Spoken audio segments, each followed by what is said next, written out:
Welcome dear students. Today we will be studying capacitor and capacitance. We will be covering this in two video lectures. In the first part we will be studying what is capacitor, what is capacitance, different types of capacitors like parallel plate capacitor, spherical capacitor, cylindrical capacitor. Although spherical and cylindrical capacitors are not in the syllabus, but still we will do that. That will give us a very clear idea how to find out the capacitance for a particular system. Then the series and parallel combination of capacitors and the electrical energy stored in the capacitor. That is the first part.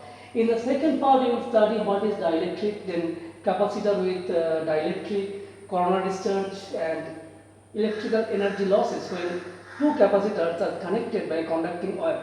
Okay, there will be energy loss if the capacitors are kept at two different potentials. All right. So, what is a capacitor? A capacitor is a device that can store electrical energy or electrical charges. Now, in this context, we all are familiar with a battery. Battery is also having electrical energy because we can run electrical devices with the help of a electrical battery. And we know that a battery is basically inside the battery, chemical energy is being converted into electrical energy. If we connect the positive and the negative terminal of a battery, then electrical charges flow from the positive charge to the negative charge. We actually know that electrons make the movement from the negative terminal to the positive terminal. But as a convention, we assume the direction of the electric current is from the positive to the negative. But the point is that the battery is able to deliver electrical energies, electrical charges when we need. Okay, but battery cannot deliver the charges instantly. Okay, battery takes some time. It gives us current I, but not a huge amount of current or electrical charges within a very brief or short amount of time, which a capacitor can do.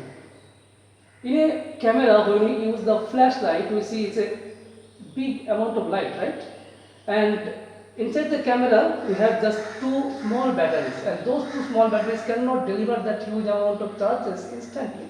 So there is condenser or capacitor inside the camera. Okay, that is delivering that huge amount of charge. When the fan is running, at the beginning it needs a bigger current, bigger amount of current than the steady state current. Usually the current flowing through the household circuits is approximately around 5 ampere, but at the beginning when the fan is starting, it might need 15 to 20 ampere of current, which a capacitor gives, because the capacitor is already charged, it is holding the charge, and when you need, you just connect it and it gets discharged. Okay, so a conductor can act as a capacitor. If this has got positive charge or negative charge, we say yes, this is storing electrical charges, but this is not so much useful if we have only one conductor. So we take two different conductors separated by a small distance g and we call it a capacitor. Okay, these two conductors are given equal but opposite charges. Okay, this is having plus q charge, this is given minus q charge. The separation between them is d. Suppose these two conductors are kept in air media or vacuum. Alright, the potential of this conductor is V plus and the potential of this conductor is V minus. So that the potential difference between these two conductors is V plus minus V minus, which we can say this is V. Now, if the potential difference is V, then this charge of the capacitor is Q. It is not 0 because the total charge of the two plates is of course 0, plus Q and minus Q, but the charge of a capacitor is taken to be the charge on the positive plate, that is plus Q, and the potential of the capacitor is basically the potential difference between these two conductors. Okay, now the charge Q that we are giving to this capacitor, that is proportional to the potential difference. The moment you are giving charge to the conductor, the potential is increasing. Okay, we cannot give infinite amount of charges, because in that case what will happen? The potential will be increasing, and if the potential is very high, then there will be corona discharge. We will discuss that later. Okay, what exactly will happen if we give lot of charge? Okay, so this Q is proportional to the potential difference. Okay, that means this Q is equals to some constant into V. So that Q upon V, this ratio is constant for this particular system. This C is called the capacitance, as if that is the capacity of this system. Okay, and that doesn't depend on Q, that doesn't depend on V, that depends on the shape, size, the geometrical structure, and the medium in which we keep these two plates or two conductors. Okay. If you remember the Coulomb's law, there R equals to V upon I. So resistance doesn't depend on voltage and current. If we have zero voltage across a conductor, current will be zero. But that doesn't mean that R can be anything. R has a particular value depending on the length, cross-sectional area and the material. Same thing here. It doesn't depend on the Q and V. As you are increasing the Q, V is increasing at the same rate proportionally. So Q upon V, this ratio is constant. Same thing happens in Ohm's law. As you increase the potential difference across a conductor, then you will get more current I, but the V upon I, that ratio will be constant. That is basically the resistance offered by the conductor. Okay, and this resistance R depends on the conductor, its length, cross-sectional area, and the nature. That is the resistivity. All right. So now this C equals to P upon V. So the unit of C is, as you can see, coulomb per volt. All right. This is potential difference, which is volt. Charge is coulomb per volt, and this is called actually farad. All right. But farad is a very big unit. In most of the cases, we deal with microfarad, nanofarad. That is the amount of capacitance we talk about. Okay. So you understood what is capacitance C, what is the unit of capacitance. All right. Next we have parallel plate capacitor. This is the symbol for the capacitor, that is the symbol for the variable capacitor. Like we have resistance and variable resistance, similarly we have capacitance and variable capacitance. Okay. Now how to calculate the capacitance? We have parallel plate capacitor in our syllabus. We have two plates, conducting plates. Suppose this is one plate, this is another plate. This is given negative charge and this is given positive charge. How? If we connect it to a power supply like a battery having potential difference D, if this is a conducting wire, this will be at the same potential like this positive terminal, and this will be at the same potential like this, and as a result, this will be getting charge plus Q, this will be getting charge minus Q. Suppose the area of this plate is A and the separation is small d. Now we want to find out the capacitance of this system, and that is precisely in the syllabus. Once again, spherical and cylindrical capacitance is not in the syllabus. Still we will do that. Alright.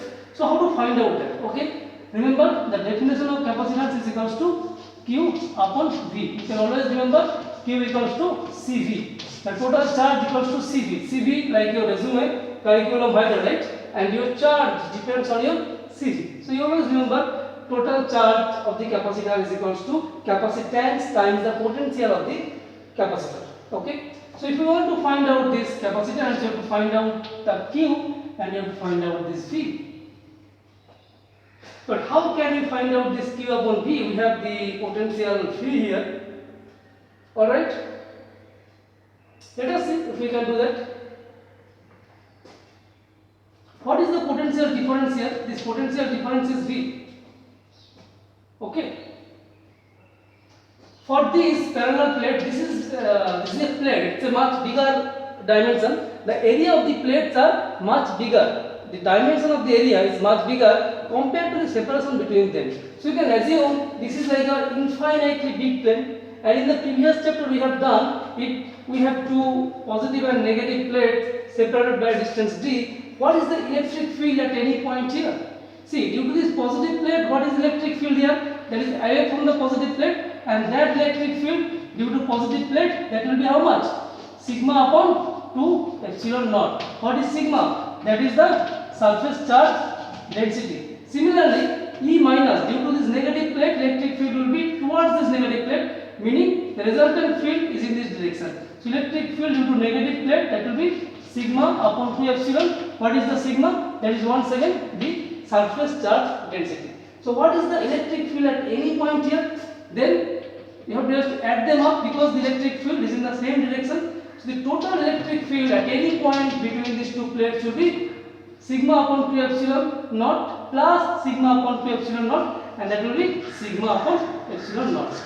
If that is the electric field, then what is the potential difference between the two plates? See, we want to find out the capacitance not in terms of Q and V, because we know this capacitance is a function of the geometrical shape and size. Like, so you want to find out this capacitance in terms of the area of the plate or the separation between the plates. So let us see, and the material and the medium in which you are keeping it, and that medium is characterized by permittivity epsilon naught in this particular case. Okay, so that is the electric field. If you know the electric field, then what is the potential? Potential, that will be, remember that dV dr is equals to E, right? Electric field, that was minus dV dr, right? If we have uniform electric field between these two plates, you have uniform electric field, except at the edge is little bit curvature, but we are talking about the interior only. So in that case, electric field times the distance. So this electric field times the distance d, that will give us the potential difference. So electric field, that is sigma upon epsilon naught, right, times d, that will give us the potential difference. If we know the potential difference, what is sigma? Sigma is nothing but q upon a. So q upon a epsilon into d. So that is the potential difference between the two plates. Now we can use this fundamental definition of capacitance, C equals to q by v. So you will say, okay, so capacitance for this parallel plate capacitor will be q upon v, and that means q upon what is v? That is q d upon a epsilon naught, right? So q2 cancel, this will go up and this will become epsilon naught a by d.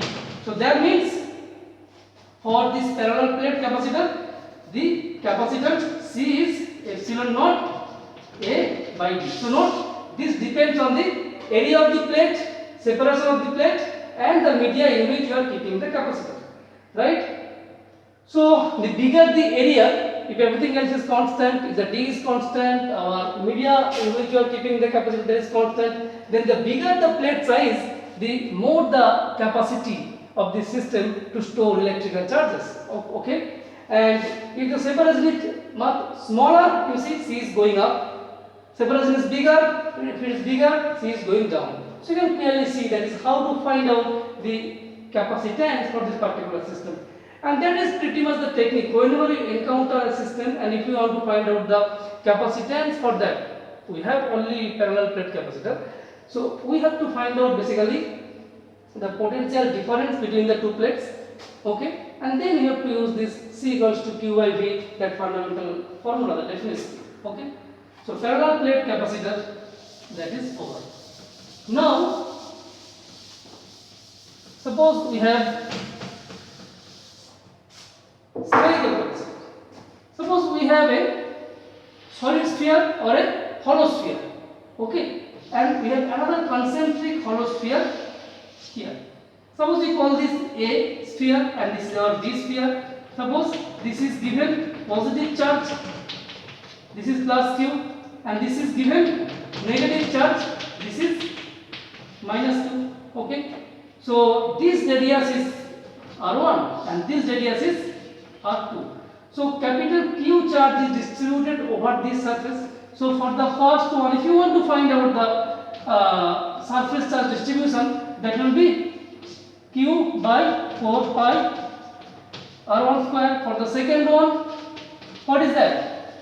Q by 4 pi r2 square. Only thing is that there is a negative charge, okay, and that is the total surface area. If you want to know this, but how to find out the capacitance? All right, we will be finding out the potential difference between these two plates, and then we will use that C equals to Q upon V. So how to find out the potential difference between the two plates? To find out the potential difference, we will find out the electric field at any point inside between these two plates, between these two concentric spheres. Okay, and we know that field will be radially outward. It is going like that, right? Electric field from positive to negative. Okay, so if we imagine one Gaussian surface right here having radius r, so you can say the total flux passing through this Gaussian surface, that will be total charge enclosed by the Gaussian surface by epsilon naught. So E dot ds integration over the whole surface, that will be charge enclosed upon epsilon naught, right? And here S is also radially outward for this Gaussian surface. E is also readily outward. So E dot ds means what? E ds cosine 0 degree. So that is basically E ds. So E ds, right? But E is constant. Magnitude of E on this Gaussian surface is constant. So this E will be coming out. It is only E integration ds, and that is Q enclosed. What is Q enclosed? That is capital Q upon epsilon naught. This is E, and what is this ds? That is 4 pi r square, that is Q upon epsilon naught. That means what is E? E equals to Q by 4 pi epsilon naught r square. And we actually knew that if we have a solid sphere or a hollow sphere having charge plus Q cluster over it, then the electric field at a point r from the origin will be Q by 4 pi epsilon naught r square. If that is the electric field, then what is the potential difference? How do you do that? Now note here, radial outward. So this is not uniform actually, because as you are going, electric field is decreasing. Okay, so we cannot just we should not take the electric field uniform here. Okay, so how to find out the potential difference? Let me wrap this part. We need some space. So the potential difference between the A plate and the B plate. Okay, electric field is obtained. So the potential difference, that will be V. What is that? V plus minus V minus potential of the positive sphere, potential of the negative sphere, and that will be minus E dot dr, that we had done in the previous chapter. How to find out potential? This will be going from A to B. We are trying to find out the potential difference between B and A, right? So positive and negative plate. So we have to go from A to B with minus E dot dr. Now E is coming this way, as you can see, and dr, that is also this way. So E dr is E dr cos theta, cos 0 degree. So this will be simply E dr. Okay. So this will be, now A means this is R2 and this is R1. E dr means this is simply E dr. Let me do it here. So this is minus, this is R2, this is R1, and E means what? Q by 4 pi epsilon r square. We can put this value, that is Q upon 4 pi epsilon naught r square, and this is our dr. Now look, this r is not constant. I have taken this r, but this r actually is the variable, right? I shouldn't have taken this capital R, better to call it small r, because this is actually variable. At any point r we are finding out the field. So this actually better to call it small r. Okay. So then what is the integration? If it is negative, then if we change this limit, this will be r1 to r2. We can absorb this negative sign, or no worries. Bring this constant term outside. So Q by 4 pi epsilon naught, then dr by r square. We have done it many times. Dr by r square is minus 1 by r. So there is a negative sign. Do not forget this negative sign. Then this is minus 1 by r, and this is r1, and this is r2. So these two minus minus, now they will become positive. So Q by 4 pi epsilon naught, and this is 1 by r1 minus 1 by r2. Is that positive here? Because r1 is smaller, so this is bigger. r2 is bigger, so 1 by r2 is smaller. So this is ultimately positive. So that is the potential difference between these two spherical surfaces. If you want to simplify it, you can write 4 pi epsilon naught. This is r1 r2, and this is what? This is r2 minus r1, right? So that is the potential difference between this positive surface and this negatively charged surface. Let me wrap this part. Since we have got the potential difference, now the capacitance will be given by total charge by potential difference, right? Total charge means charge of the positively charged sphere, and that is simply Q. And what is our V? V is this. So Q by 4 pi epsilon naught, and look at this. This is R2 minus R1 divided by R1 R2. So this thing will go up. Okay, so that will become 4 pi epsilon naught. Q2 cancelled. This is R1, this is R2, and this is R2 minus R1. So that is the capacitance for a spherical capacitor. Look, that is not so difficult actually. First we have found out the potential difference. We have used the Gauss theorem to find out the electric field. Then minus E dot dr integration from R2 to R1 to find out the potential difference, and then that's it. So that is the capacitance. Okay, that's the answer. Now if we do a limiting case, suppose we put this second surface as infinity, that means we have a single solid sphere having charge plus q clustered over it, suppose, okay, or a hollow sphere having charge plus q over it. So what is the capacitor of that? It is like a single conductor. Now there is no two conductors. At the beginning I told you, formally we say that it is a combination of, it is capacitor system of two conductors kept at a small distance. Okay, the separation is small, but here if we put this one at infinity, that means R2 will be infinity. That means R2 will be much bigger than R1. If R2 is much bigger than R1 in that particular case, then we can ignore R1. So we can have C equals to 4 pi epsilon naught. This is R1, R2, and this will be R2, because this R1 is negligible compared to this big R2. So R2 will be cancelled, and we will be having simple 4 pi epsilon naught R1. That means if we have a single spherical conductor and if we give plus q charge over it uniformly distributed, its capacitance will be given by 4 pi epsilon naught into the radius of that sphere. Okay.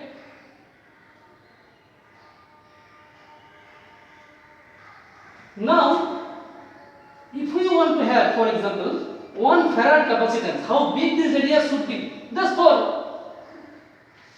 to see. If it is 1 farad, then what should be R1? R1 should be, then R1 should be C by 4 pi epsilon naught. Now 1 by 4 pi epsilon naught, the value is known to us, that is 9 into 10 to the power 9 in SI unit times 1 farad. So in SI unit this R1 will be this meter. So 9 into 10 to the power 9 meter. That means 9 into 10 to the power 6 kilometer, and that is much bigger than our earth. Okay, you check, the radius of the earth is smaller than this. So that means if we want to have 1 farad capacitance using a spherical capacitor, you have to build a conducting sphere which is even much bigger than the earth, our earth. Alright, so the spherical capacitor is done. Can I do another thing here? Let me check one thing. Let me wrap this part. For a parallel plate capacitor, the capacitance was found to be epsilon naught A upon D, right? From this, can we do another case where we can say, suppose the R1, R2 are big and the separation is very small. Okay, if R1, R2 both are much bigger and the separation is very small, then what is this R2 minus R1? Then we will say this capacitance will be 4 pi epsilon naught, and R2 minus R1 is basically the gap between the two concentric, these two surfaces, and suppose that is our D. And then R1, R2 they are almost equal. If we take the average of, because I am telling R1, R2 much bigger.